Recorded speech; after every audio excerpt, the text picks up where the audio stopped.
Jesus said, "If you hold to my teachings, you are really my disciples. Then you will know the truth, and the truth will set you free." Researchers tell us that at least 15% of Australians will experience a major depression at some point in life. No one is immune, including Christians. Spiritual giants like John Bunyan, Martin Luther and Charles Spurgeon all battled with depression. When Dr. Martin Lloyd-Jones released his book, Spiritual Depression, it shot to number 1 in the list of Christian best-selling books. That should tell us something of the degree to which Christians grapple with depression. How do people cope with depression? Many try to deal with it by turning to drugs or alcohol, which only compounds the problem.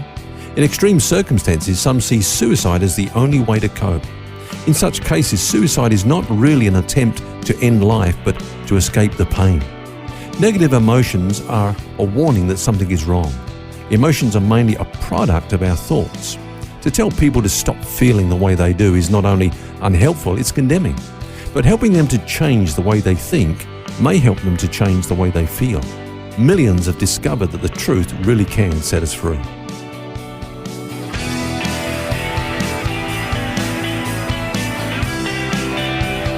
This is Set Free with Ken Legg. And welcome to the program. Phil here along with author and pastor Ken Legg.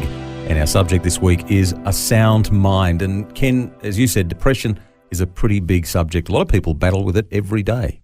It certainly is a big subject, Phil, and I need to say right at the outset that all we can do today in our limited time, of course, is just to touch upon that subject. There are, of course, a range of causes for depression.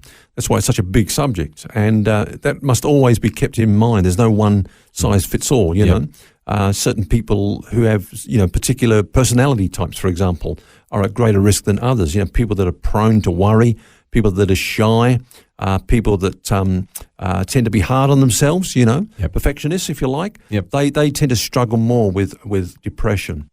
And then, of course, there are physical disorders such as chemical and hormonal imbalances, sleep loss, glandular dysfunction, and so on.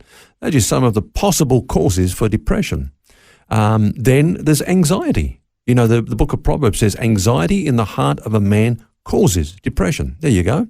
Proverbs 12, verse 25. I didn't know that was there. Yeah, no. So if somebody's not coping with life, they're getting anxious about life, they see no hope, they see no solution, they're going to get more and more stressed out, and as a result go into a sense of despair and despondency and become depressed. I think it's interesting you quoted there from the Bible on this in Proverbs, because it shows the Bible has insights even into their subject. Some people would say that it doesn't, but clearly it does, and no wonder really, because it's God who put us together in the first place. He's going to know, when things go wrong, what do we do? Go back to the manufacturer's manual. Yeah, and in fact, what I want us to do today in our program is just to take one example of someone that was going through depression, suffered a depressive episode, if you like, and that person was Elijah. Now, if you look at 1 Kings chapter 18, you see Elijah as, the champion at the height of his ministry. He'd just taken on the prophets of Baal, all 450 of them in one, just called down fire from heaven, just outrun Ahab in his chariot. He was unstoppable. But then the next chapter, it's a total contrast. Jezebel says, this man's going to die when I get hold of him. And he goes into this incredible depressive episode.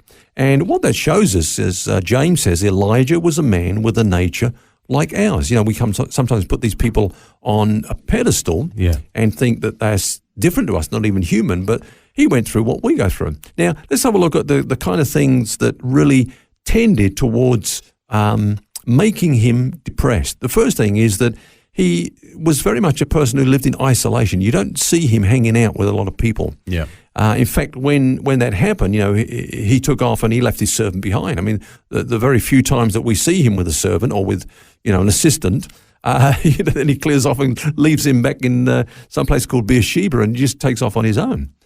Second thing is that, he took on God's burden in almost a personal way. We have to be careful of that. For example, people do get depressed at times about the state of the church, and they can internalize that in such a way that it becomes their problem. We take these burdens on behalf of God, but only God is able to really handle the full weight of those things. I think another thing with Elijah is the incredible swing. He had this public success, and that always makes us vulnerable, Phil, I feel.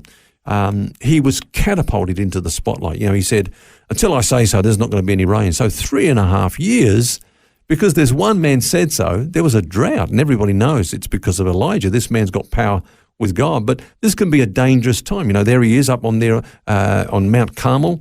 He takes on all the prophets of Baal. He calls down fire from heaven. This guy's becoming a superstar, and more, the focus of all the people is upon him.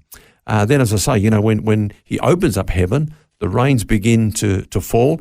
He takes off, and Ahab takes off. He outruns King Ahab, who's in his chariot. Yeah, so this pretty amazing. Yeah, this guy's probably thinking, what can't I do, you know? And he's getting sort of a little bit carried away with this success. But then, of course, comes this anticlimax, and that's where things go wrong, when, you know, nothing seems to have changed, because Jezebel says, well, we're not turning back to God. In fact, we're coming after Elijah and we'll kill him. So then he gets perplexed. You know, he thinks this is how it's all going to pan out. It doesn't work out the way he thought. So he takes off and he says these words, Phil. He says, it's enough. Now, who hasn't said, I've had enough? Enough is enough, you know. I alone am left. There's nobody else that's standing up for God. I've done my best. No, it hasn't worked, so Lord, take my life. There's no point in going on.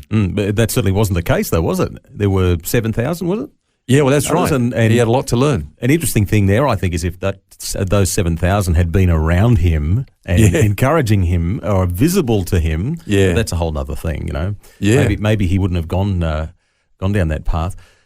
What can you do, though, for someone, if you know someone who's that low? You know, he was pretty low at that point, perhaps even suicidal, looking at the prayer that he prayed. Yeah. You know, what did God do? Well, let's look at what God did. I mean, he ran out of gas, but he didn't run out of grace. Thank God for that, you know.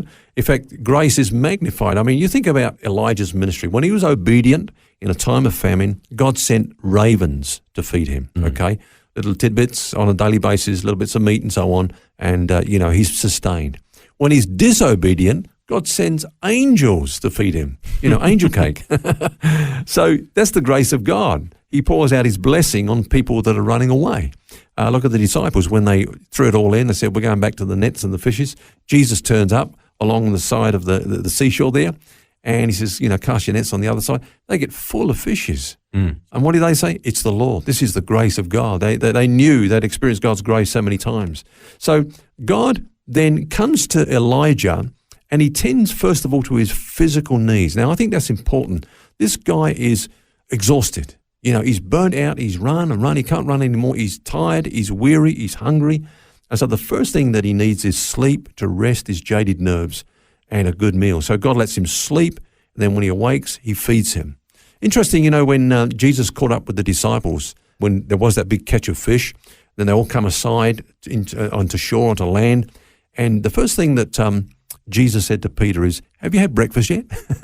I think that's important, you know, because we are a psychosomatic whole, and what's happening physically is also going to affect us in our soul. Of course, the next thing that he tended to was his spiritual needs, and that order is important, isn't it? The physical first and then the spiritual. That's right. Now, he got into this depressed state because he was thinking wrong, and so God had to correct some things in his life. As you said earlier on, you know, he thought he was the only one standing up for God, but God said to him, well, actually, no, there's 7,000 others that haven't bowed the knee to Baal. You're not the only one. It's not all upon you, you know. Another thing he says, hey, they seek my life to take it. Now, here's an interesting thing, Phil. To this day, Elijah has not died. True, yes. You know, he just was taken miraculously. He's never gone through death. Yes. And so he just assumed, well, I'm going to die. Well, no, you're not. And then here's another thing that God revealed to him. You know, first of all, he sent the earthquake, the fire, the wind. But God wasn't in any of those things. He was in the still, small voice. Elijah made that mistake of thinking God is going to be in the sensational. You know, I've called down fire from heaven. This is what's going to do it. God says, no, it's not. Actually, I work silently and secretly and in small ways. That's how I do my work. So he had a lot of retraining of his thinking to do.